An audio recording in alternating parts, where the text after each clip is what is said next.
A winter chill is in the air tonight. With the coldest day of the season behind us, we're still seeing temperatures in the 30s, and look at that bitter wind chill. And a look at the radar tonight. Many of you with your fingers crossed, hoping for a little snow flurries while you watch that meteor shower. Jeff. Yeah, well, a lot of people are wishing we could get some snow, get it out of the way, and then you'd have clear skies for the meteor shower. And we are going to get some clearing. Right now, this is an impressive looking radar. You can see some what looks like moderate rain moving just offshore and then down through parts of Virginia into North Carolina. What looks like moderate snow occurring. Look at this huge area of snow that came rumbling across the region during the evening. I have checked every single site that I could find, and I only found one example where it reached the ground. That was out at the National Weather Service radar site in Sussex County in Wakefield, Virginia. A couple of people, however, have told me, yeah, they did see a couple of really tiny flakes coming down here across the parts of the metro area as this came through. Wouldn't doubt under some of these heavier bursts that you're seeing just that light little snowflakes coming down.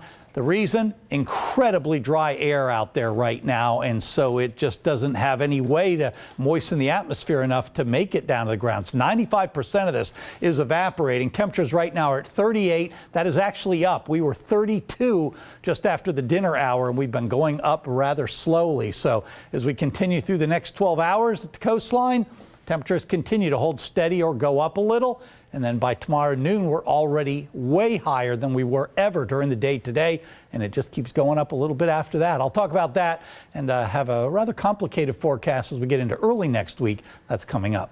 All right, thanks, Jeff. Tragedy just before Christmas. A grandmother is dead after her home went up in flames in Virginia Beach. 70-year-old Sandra Daniels was pulled from a room full of smoke and flames by firefighters. They tried to resuscitate her, but it was too late. Robert Boyd has the story from Almond Court.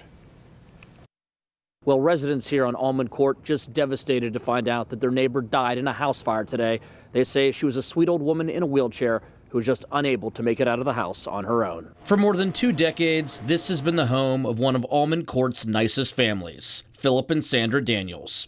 But Wednesday afternoon, it was the scene of a deadly fire, witnessed by several people. Oh, the house was very smoky. When they opened the door, you couldn't see anything. Sandra Daniels, who suffers from COPD and depends on an oxygen tank, was home alone when the fire broke out in her bedroom just before 2 p.m. She has a hard time getting around. I think she's always in a wheelchair, so she was by herself, so I guess she couldn't get out. Firefighters responded within 5 minutes, carrying Daniels out of the house and performing CPR. They worked on him for about at least 3 minutes on the ground out there on the front lawn. And then they took him up to the ambulance and was still working on him quite a bit, doing compressions and so forth. The 70-year-old grandmother was later pronounced dead at the hospital. She was wonderful. She was a lovely lady and a great neighbor. Mary Selvey and her husband Harry have lived next door to the Daniels since 1995. But we always knew they were there if we needed them or if they needed us. You know, we were always there. The fire is being called an accident. Neighbors say it's a terrible way for such a well-liked person to lose their life. Very sad. She, like I said, she's a very nice lady, and she doesn't deserve this at all, and it's very upsetting. Crews are still investigating the cause of today's fire. We can also tell you that the couple had 2 pets, 2 dogs that were inside the home at the time of the fire. They were rescued and are expected to survive. In Virginia Beach, Robert Boyd, 13 News Now. A violent morning in a popular Virginia Beach neighborhood. A person is attacked and robbed, then a police officer is stabbed. It all went down early this morning on Shore Drive and Pleasure House Road in Chicks Beach. Police were flagged down by someone who said they were robbed at gunpoint by 2 teenagers. Police found one of those teens about a block away. That is where they say an officer struggled to take him into custody, and the boy stabbed the officer. Some neighbors say crime is becoming all too common. Come from the New York area, and it's safer in New York than it is down in Hampton Road. The officer was released from the hospital and is okay. 2 teens now face several charges. New at 11, a man in Chesapeake is sending a warning to neighbors, asking them to keep an eye on their Christmas decorations. This week, somebody cut the wires on his Christmas lights. As he tells Chanu Her, all he wants to do is spread Christmas joy, and this isn't what he expected during the holiday season. For nearly 3 decades, Richard Johnson does this to his house during the holidays. He puts up the lights and even the music, but this year, someone tried to cut the celebrations short. It's hard to miss. I do it every year. Richard Johnson's house on Elder Avenue. It takes about a week to get it all up and organized. His lights have been the talk of the neighborhood for nearly 30 years. From lights draped on the house, the yard, mannequins. Oh, yes.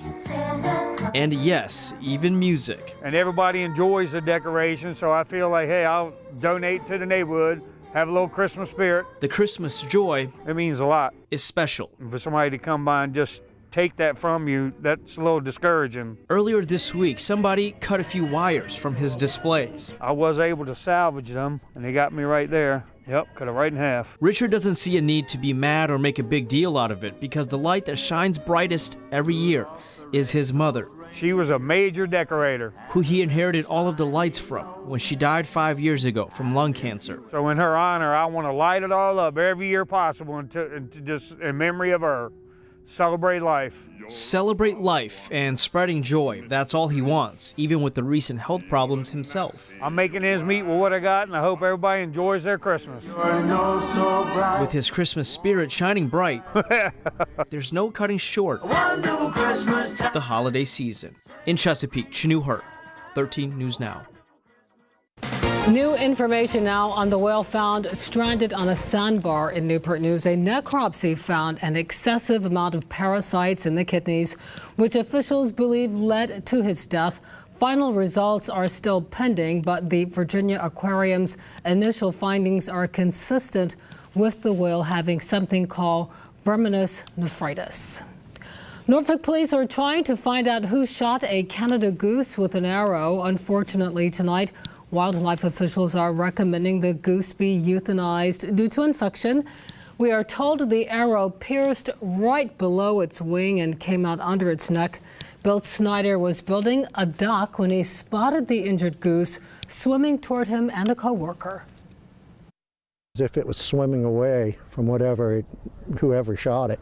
This is his only way out, because he was obviously on his way. He was going to die. I even named him Robin Hood just because of the arrow and his fight to survive.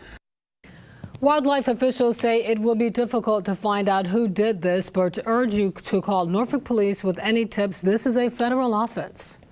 New tonight, veterinarians rushed to save a dog's life after it was left for dead, freezing and severely injured. A Good Samaritan called for help when she found the animal yesterday. Jasmine Turner talked to the team in Richmond working to keep little Kenzie Ray alive. A warning, these images may be difficult to see. Behind these doors, doctors are working to save Kenzie Ray's life. Richmond Animal Care and Control says she was found on a bitter cold morning, dumped in a Churchill neighborhood. But now they're hoping with surgery and love and care, she'll get a new start. This little girl, we're grateful that the citizens saw her. You know, she was driving down the driveway to go to work in the morning. And spotted this helpless pit bull mix in a bush on North 33rd Street, cold with bite wounds all over her face. She was suffering from hypothermia when emergency vets started working on her Tuesday morning. The 2-year-old is now resting at the Veterinary Emergency and Specialty Center, awaiting more surgeries to get rid of the infections that have set in. This one really is one of the worst I have ever seen, where the dog is still alive. Christy Chips Peters with RACC says they have launched a full investigation, hoping to catch whoever abused and left Kenzie Ray the way she was found. Chips Peters says this year the number of animal neglect and cruelty convictions have doubled, so they're asking the community to speak up so dogs like Kenzie Ray can not only survive the worst, but make it to see a new home. She's so sweet and deserves a chance to live. Jasmine Turner with that heart-wrenching story. Kenzie Ray is scheduled for another surgery tomorrow. We'll keep you updated on her condition and the search for her abuser. An extremely disturbing story now. An Accomack man is found guilty of raping his stepdaughter back in the 1980s and fathering her child. A Virginia Beach jury took 20 minutes to return the verdict against Khalil Muslimi. The trial for the 70-year-old was moved to the city after a judge granted a motion for a change of venue. Now 43, his stepdaughter was 12 years old when she gave birth. Sentencing is set for February.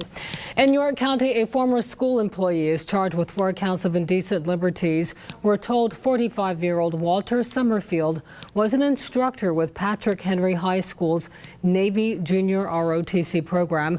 Summerfield is behind bars with no bond. Anyone with additional information is asked to contact the Hanover County Sheriff's Office.